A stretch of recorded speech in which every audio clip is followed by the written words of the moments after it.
하나님께서 우리에게 주시는 말씀 마태복음 4장 1절에서 4절까지 말씀입니다. 마태복음 4장 1절에서 4절까지 말씀, 제가 한 절, 여러분이 한 절 읽습니다. 그때 예수께서 성령에게 이끌려 마귀에게 시험을 받으러 광야로 가사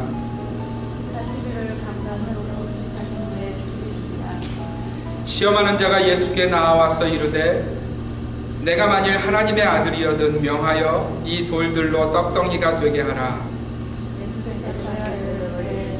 기록되었을 때 사람이 떡으로만 살 것이 아니요 하나님의 입으로부터 나오는 모든 말씀으로 살 것이라 하였느니라 하시니. 아멘. 우리가 시험에 대한 말씀을 지난주부터 듣고 있어요. 이렇게 시험에 대해서 우리가 말씀을 듣는 이유는 저와 여러분의 인생에도 시험이라는 것이 있다는 거죠. 그리고 그 시험은, 그러니까 오늘 우리가 본문을 통해서 만나고 있는 이 시험이라는 단어는 저와 여러분을 온전하게 만드는 시험이 아니라 우리를 하나님에게서 멀어지게 하며 결국은 사탄 자신처럼 망하게 하는 유혹이기에 우리가 만나고 있는 시험에 대해서 우리는 주의 깊게 들어야 하며 주의 깊게 생각하셔야 한다는 거예요. 사랑하는 성도 여러분, 우리는 이 시험에 넘어져서는 안 됩니다.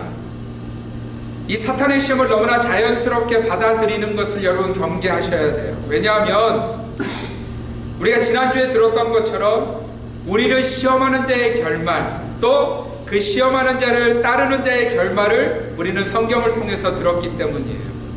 영원한 불못에 던져지는 하나님의 심판 가운데 영원한 죽음 가운데 있게 됨을 우리는 요한계시록의 말씀을 통해서 들었기 때문에 여러분, 시험을 그저 그럴 수 있지 이렇게 생각하시면 안 된다는 거예요.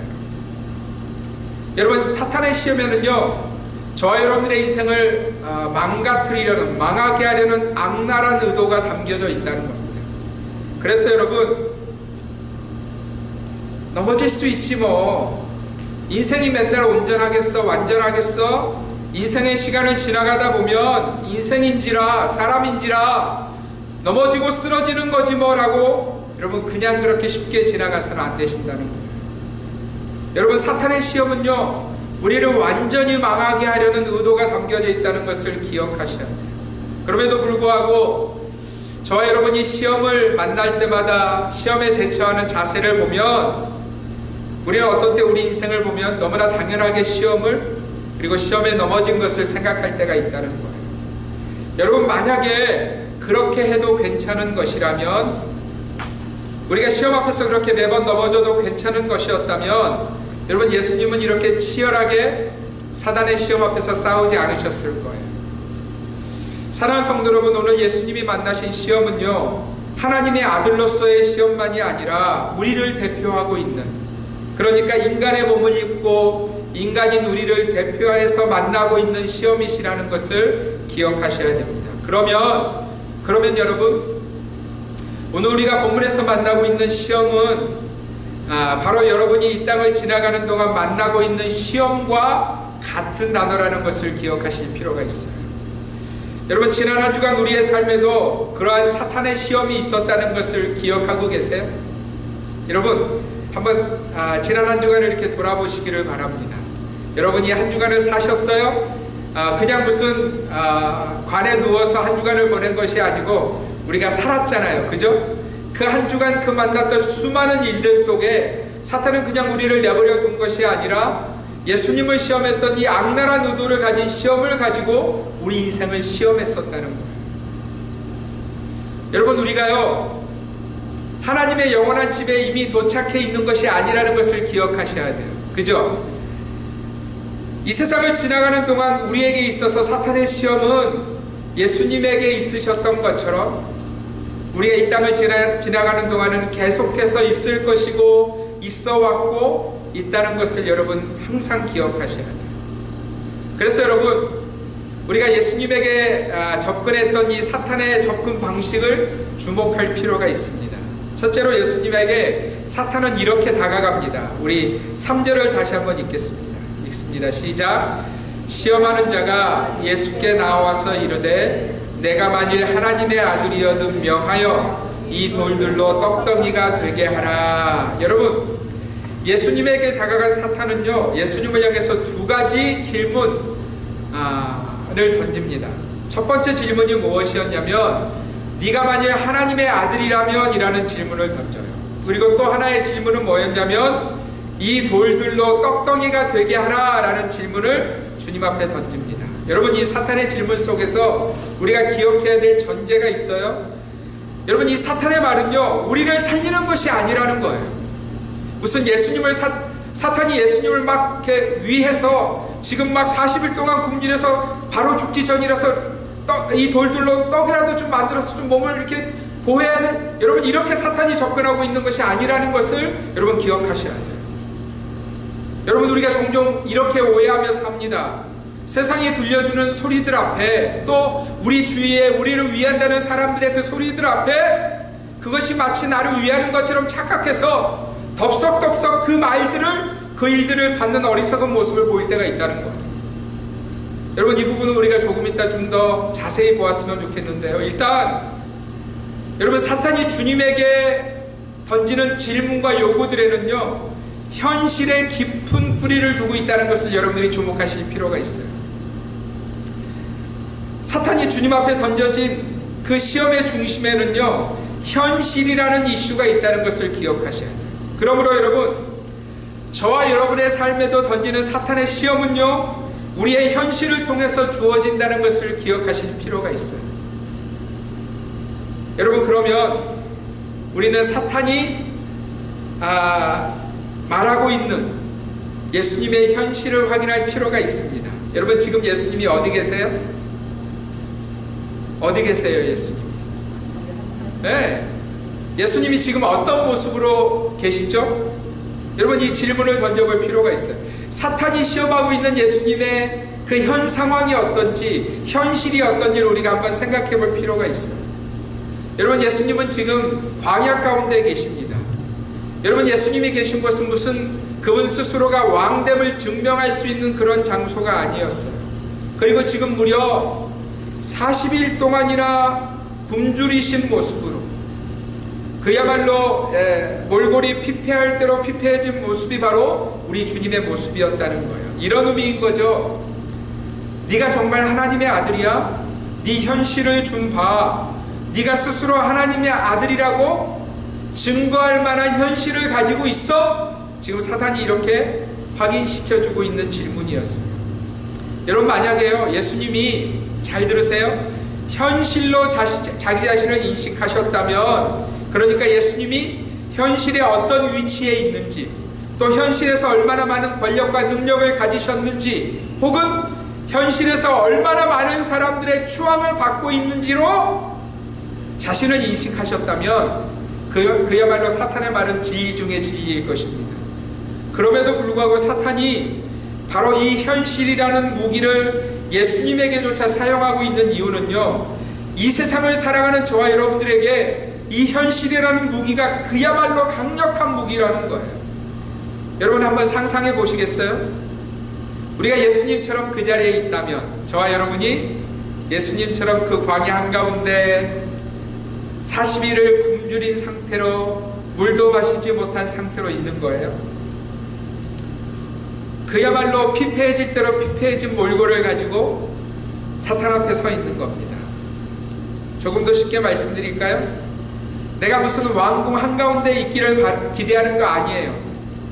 적어도 우리가 말하는 사람 노릇은 좀 할 수 있게 뭔가는 있어야 하지 않겠어? 내가 뭐 많은 것 바라는 것도 아닌데 하는 그 현실 말이에요. 그런데 그것도 되지 않는 상황, 아니 어떤 면에서는 그야말로 내 스스로 봐도 비참할 대로 비참해진 그 상황. 그런데 사단이 우리에게 이렇게 묻는 거예요. 네가 하나님의 아들이라면, 너 하나님의 아들 맞아? 네가 믿는 분이 하나님 맞아? 네가 가진 현실이 이런데, 죄송합니다, 네 꼬라지가 이런데도 너 하나님 믿을 거야? 라는 질문까지 이어지는 거죠. 여러분, 이런 질문 받으면 저와 여러분들의 마음이 어떠실까요? 백주성 목사야, 너 이런데도 목사 맞아? 아니, 너 사람들이 인정하는 그 성공한 목사 맞아? 라는 아주 신랄한 저의 현실을 보여주는 질문이 제게 던져질 때 여러분 제 마음이 어떠실 것 같으세요? 네, 맞아요, 그러세요. 이 질문을 여러분에게 한번 바꿔서 질문하면 이런 거예요. 너 나름대로 열심히 산다며, 너 나름대로 가정에 최선을 다한다며, 자녀들에게 최선을 다한다며, 그런데 네 현실은 어때? 너 그러고도 하나님 자녀가 맞아? 여러분 잘 보세요. 지금 사탄의 질문에는요, 우리의 현실을 기반에 두고 우리에게 질문하고 있다는 거예요. 사실은 이런 말인 거죠. 내가 너의 현실을 보니 너는 하나님의 아들이 아닌 것 같아.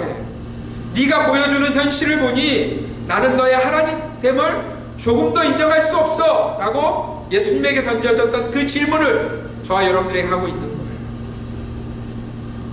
여러분, 사탄이요, 여기서 멈추지 않습니다. 한 걸음 더 깊은 시험을 우리에게 던집니다. 그 시험이 뭐냐면, 오케이, 내가 네 현실을 보니까 너 하나님 아들로 인정할 수 없어. 그런데 만약이라도 혹시라도 네가 이런 일을 하면 내가 인정할게. 네가 만약 이 돌들로 떡을 만들 수 있다면 네가 하나님인 것을, 하나님의 자녀인 것을 내가 인정할게. 여러분, 이런 말이죠. 현실에서 네 능력을 보이라. 그러면 내가 네가 말하는, 네가 하나님의 아들이라는 말을 내가 인정할게 라는 말을 지금 사탄은 우리에게 하고 있는 거예요. 여러분, 이런 시험 만날 때 우리는요, 우리의 마음 가운데서 어떤 생각이 올라오는지 아세요? 나를 증명하고 싶어져요. 이렇게 말하고 싶은 거죠. 내가 누군지 알아? 나야. 내가 지금은 이런 모양, 이런 꼬라지이지만 무시하지 마. 나 말이야. 한때는 여러분 이렇게 이야기하고 싶은 것이 우리들의 모습 아니에요? 그죠? 그러나 우리는 이 사탄의 시험 속에 담겨진 음흉한 계교를 주목할 필요가 있어요. 여러분, 이 사탄의 시험에는요, 하나님의 말씀에 대한 불순종의 요구가 있다는 것을 우리가 기억할 필요가 있습니다. 여러분, 우리는 지금 예수님이 계시는 그 현실을 주목하기 전에요, 예수님이 이 땅에 왜 오셨는지를 기억할 필요가 있어요. 여러분, 예수님이 광야를 피하고자 이 땅에 오신 것이 아니었어요.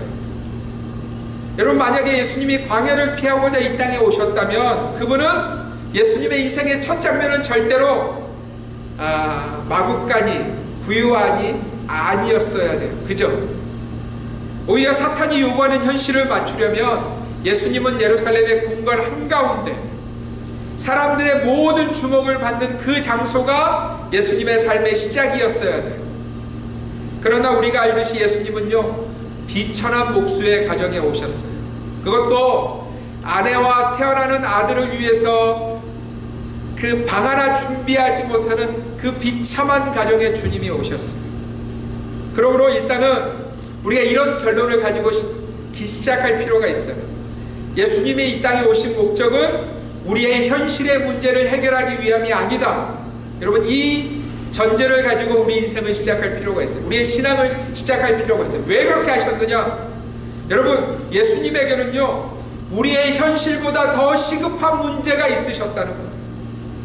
예수님이 이 땅에 왜 오셨는지를 우리가 그분의 목소리를 통해서 들어볼 필요가 있는데, 요한복음 5장 30절 함께 읽습니다. 시작. 내가 아무것도 스스로 할 수 없노라. 듣는 대로 심판하노니 나는 나의 뜻대로 하려 하지 않고 나를 보내신 이의 뜻대로 하려 함으로 내 심판은 의로우니라. 여러분, 이것이 바로 예수님이 이 땅에 오신 목적이에요. 그분은 보이는 거대한 현실을 바꾸고자 이 땅에 오신 것이 아니었어요. 인생이 만나고 있는 현실보다 더 중요한 그들의 영혼을 구원해내는 일을 위해서 이 땅에 오셨다는 거예요. 그리고 그 영혼을 구원해내는 유일한 방법이 순종임을, 하나님의 말씀에 대한 순종임을 주님은 말씀하고 계시는 거예요. 그래서 주님이요, 이 땅에 오시는 그 순간부터, 아니 오시기 전부터 오셔야 되는 모든 이유와 목적 가운데 자신의 뜻이 없다고 말씀하고 계세요. 그분은 오직 하나님 아버지께 순종하는 그 아들의 모습으로, 인생의 모습으로 이 땅에 오셨고요, 이 땅에 오셔서도 현실 바꾸는 일로 그 삶을 사신 것이 아니라 영혼을 구원해내는 순종을 보여주시는 일로 그 삶을 사셨다는 거예요.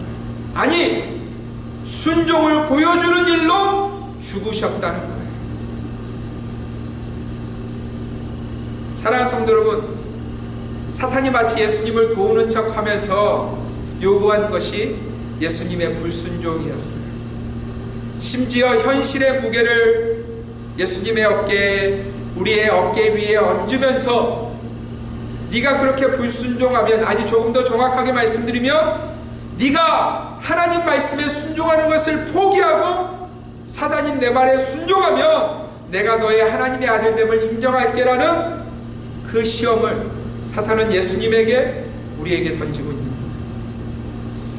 그래서 정리해보면 여러분, 사탄은 우리에게 계속해서 불순종을 요구합니다.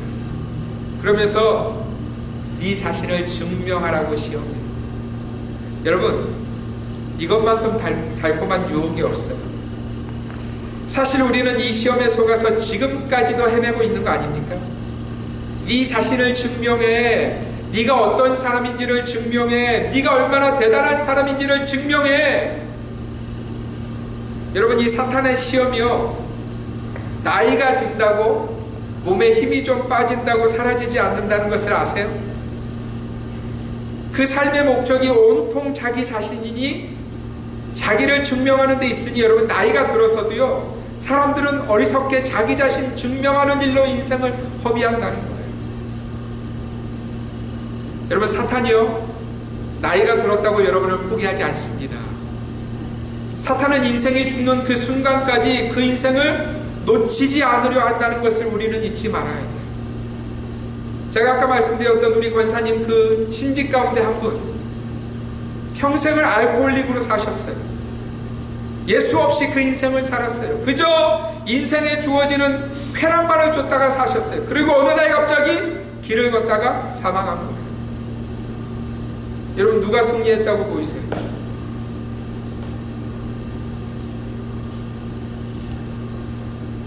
그래서 여러분, 우리는 어떻게 하면 이 사탄의 유혹 가운데, 이 시험 가운데 이길 수 있는지를 우리의 마음 가운데 기억하셔야 돼요. 주님이 이렇게 대답하시죠. 우리 4절 말씀 함께 있습니다. 시작. 예수께서 대답하여 이르시되 기록되었을 때 사람이 떡으로만 살 것이 아니요 하나님의 입으로부터 나오는 모든 말씀으로 살 것이라 하였느니라 하시니. 여러분, 우리 주님의 음성 가운데 인생이 사는 방법이, 생명을 얻는 방법이 들어있어요. 말씀이신 주님은 우리가 사는 방법, 인생이 사는 방법을 아주 명확하게 보여주시고 있어요. 사람들은 이 땅을 사는 동안에 그 인생들이 누구에게 사로잡혀서 사는지 아시죠? 공중의 권세 잡은 그 사단에게 사로잡혀서 살아요. 사탄은 그 확신을 예수님에게도 요구하는 거예요. 사람은 떡으로 사는 거야. 너에게 떡이 있어야 사는 거야. 떡 없으면 너 죽을걸? 하는 확신을 사람들에게, 우리들에게 가르쳐주고 있는 거예요. 여러분, 우리도, 아니 우리의 다음 세대인 자녀들도요, 이 공중의 권세 잡은 자의 말에는 얼마나 신실하게 반응하는지 모릅니다.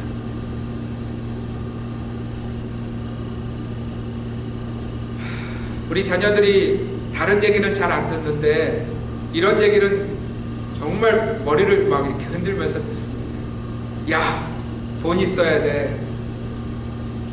돈 없이 세상을 어떻게 살아? 어떻게 돈 없이 세상의 현실을 이겨? 돈이 필요하고 너 성공한 인생 돼야 돼? 여러분, 이런 얘기하면 자녀들이 어떻게 대답해요? 아, 잔소리 이렇게 대답해요? 아니요. 우리 아이들이요, 와, 막 이렇게 막 아멘 곱하기 10,000번을 해요. 그런 얘기는 아멘을 해요. 여러분, 왜일까요? 왜일까요? 우리 자녀들이 이 부분에 있어서는 왜 부모들의 말에 너무 신실하게 그렇게 반응할까요? 부모가요, 가정에서 영적인 문제를 가지고 싸운 적이 없어요. 언제 싸웠어요? 언제 막 소리치고 싸웁니까? 야! 하나님 말씀 지켜야 돼! 하나님 말씀 안 지키면 죽는 거야! 우리가 생명을 걸고 하나님 말씀 지켜야지! 라고 부모가 싸우는, 소리치며 싸우는 얘기를 들어본 적이 있을까요? 없을까요? 아니면 야, 왜 돈 못 벌어와? 왜 내 자존심 건드려? 내 인생이야, 왜 내 맘대로 못 살게 해? 라고 싸우는 장면을 우리 자녀들이 더 많이 봤을까요?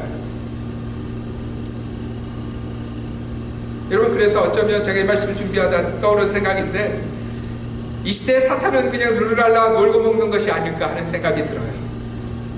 너무 쉬운 거죠. 예수님처럼 심각하게 다가갈 필요가 없는 이 땅의 사람들, 온통 공중의 권세 잡은 자에게 묶여서 하나님 나라는 그들의 마음 가운데 없어요. 그냥 이 땅의 나라에만, 이 땅의 현실에만 목매고 있는 그 인생의 모습들. 온통 고민이 다 어디가 있어요? 어떻게 하면 이 돌로 떡을 만들까? 여기에만 인생의 온통 고민이가 있어요. 그리고 주위에서 어떤 사람이 돌로 떡을 만들었다 그러면, 이야, 내가 먼저 만드는 건데 정말 아깝네. 어쩌면 사탄이 더 시험할 필요가 없는 시대가 우리가 사는 시대가 아닌가, 성도인 우리들의 모습이 아닌가 하는 생각이 들어요. 여러분, 우리의 그 처절한 영적 현실 앞에서 우리가 예수님의 답변을 기억할 필요가 있습니다. 사람이 떡으로만 살 것이 아니요 하나님의 입으로부터 나오는 모든 말씀으로 살 것이라. 아멘입니까? 아멘, 아멘. 여러분, 이 음성이 우리의 마음판에 새겨지시기를 바랍니다. 예수님은요, 인생의 우리가 무엇으로 살 수 있는지, 생명을 얻을 수 있는지를 말씀하고 계세요. 여러분, 사실 이것은 인생의 첫 디자인 가운데 하나님이 담아놓으신 생각이었어요. 사실 사람은요, 하나님이 지으신 그 창조주 되신 하나님이 지으신 사람은요, 무엇으로 살도록 되어 있었냐면 하나님의 말씀으로 살도록 창조되어져 있었어요. 여러분, 이런 예화를 드리면 좀 이해가 쉬우실까요? 우리가 거의 우리 차들 다 가스를 넣잖아요, 그죠? 그런데 가스스테이션에 가서 여러분, 가솔린 가스의 그 호스는 검은색으로 되어 있어요. 기억하시죠? 디젤을 넣는 가스는 초록색으로 맞나요, 집사님? 네, 초록색으로 되어 있어요. 그런데 현저하게 다르죠. 그런데 만약에 누군가가 그것을 혼돈해서 혹은 몰라서 가솔린 차에다가 디젤유를 넣었어요. 그러면 어떤 일이 벌어지는지 아시죠? 그 차가요, 출발한 지 얼마 되지 않아서 멈추게 되어져 있고요. 그리고 엔진 전체를 세척하지 않으면 안 되는, 그래서 그렇게 세척하지 않으면 차가 움직이지 않는 결말을 맞이하는 것을 우리는 알고 있습니다. 사랑하는 성도 여러분, 주님은 인생을 만드실 때부터 무엇으로 살게 만드셨다고요? 현실이 아니에요. 이 땅의 떡이 아니에요. 하나님의 입으로부터 나오는 모든 말씀으로 살도록, 그래야 영원한 생명을 얻도록 주님이 저와 여러분들을 만드셨다는 거예요. 할렐루야. 여러분, 이 말씀이 단지 예수님이 이 땅에 오셨을 때 이 마태복음에 그 주님 오신 때 주어진 말씀이 아니라는 것을 기억하셔야 돼요. 신명기 8장 3절 말씀을 같이 한번 읽겠습니다. 읽습니다. 시작. 너를 낮추시며 너를 줄이게 하시며 또 너도 알지 못하며 내 조상들도 알지 못하던 만나를 내게 먹이신 것은 사람이 떡으로만 사는 것이 아니요 여호와의 입으로 나오는 모든 말씀으로 사는 줄을 내가 알게 하려 하심이니라. 아멘. 하나님이 우리에게 알라고 이 진리를 알라고 말씀하시면서 주신 이 말씀이 누구의 입을 통해서 주어지고 있냐면, 광야 초입에 서 있는, 하나님의 약속의 땅인 가나안 땅을 향해 나아가는 광야 초입에 서 있는 이스라엘 백성들에게 모세를 통해서 주시고 있는 말씀입니다. 그러므로 여러분, 인생이 하나님의 말씀으로 산다는 이 말씀은 그저 예수님이 이 땅에 오셔서 갑자기 주신 말씀이 아니에요. 모세를 통해서 하나님의 백성에게 주시고 있는, 아니 그 첫사람 아담과 하와를 만드셨을 때 그들에게 주셨던 말씀이라는 거예요. 그러면 사랑하는 성도 여러분, 이제 우리의 현실로 돌아와서 여러분은 어떤 목소리가 더 크게 들리세요? 떡이라는 현실입니까? 아니면 하나님의 말씀입니까? 어떤 목소리가 더 크게 들리세요?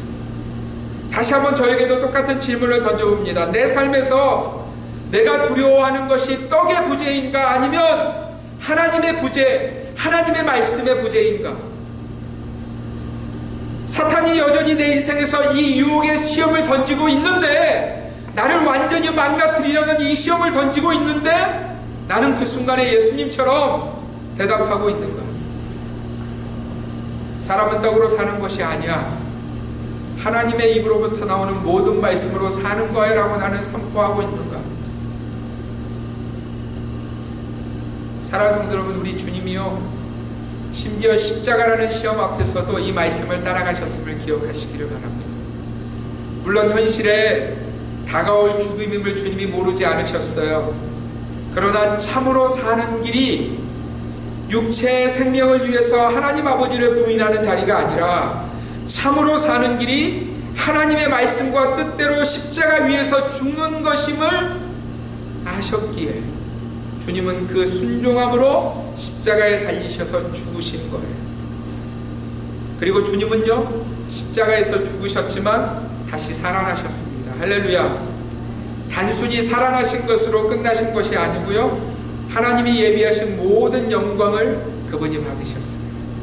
여러분, 빌립보서 2장 7절에서 11절 함께 있습니다. 시작. 오히려 자기를 비워 종의 형체를 가지사 사람들과 같이 되셨고, 사람의 모양으로 나타나사 자기를 낮추시고 죽기까지 복종하셨으니 곧 십자가의 죽으심이라. 이러므로 하나님이 그를 지극히 높여 모든 이름 위에 뛰어난 이름을 주사 하늘에 있는 자들과 땅에 있는 자들과 땅 아래에 있는 자들로 모든 무릎을 예수의 이름에 꿇게 하시고 모든 입으로 예수 그리스도를 주라 시인하여 하나님 아버지께 영광을 돌리게 하셨느니라. 아멘. 여러분, 예수님은 현실을 따라가지 않으셨어요. 예수님은 그 거대한 현실에 묶이지 않으셨어요. 예수님은 오직 하나님의 말씀을 따라가셨고, 물론 현실은 그를 끊임없이 누르는 현장이었지만 사탄의 시험에도 주님은요, 하나님의 말씀에 순종하는, 복종하는 그 길을 걸어가심으로 하나님이 예비하신 영광을 누리셨다는 거예요.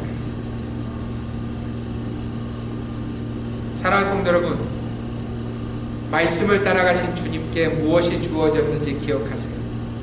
하나님은 그를 지극히 높여주셨고요, 모든 이름 위에 뛰어난 이름이 되게 하셨고요, 하늘에 있는 자나 땅에 있는 자나 모든 무릎이 그리스도 예수 이름 앞에 무릎 꿇게 하셨고요, 모든 입으로 예수를 주로 시인하며 그 일로 하나님께 영광을 돌리게 하셨다는 거예요.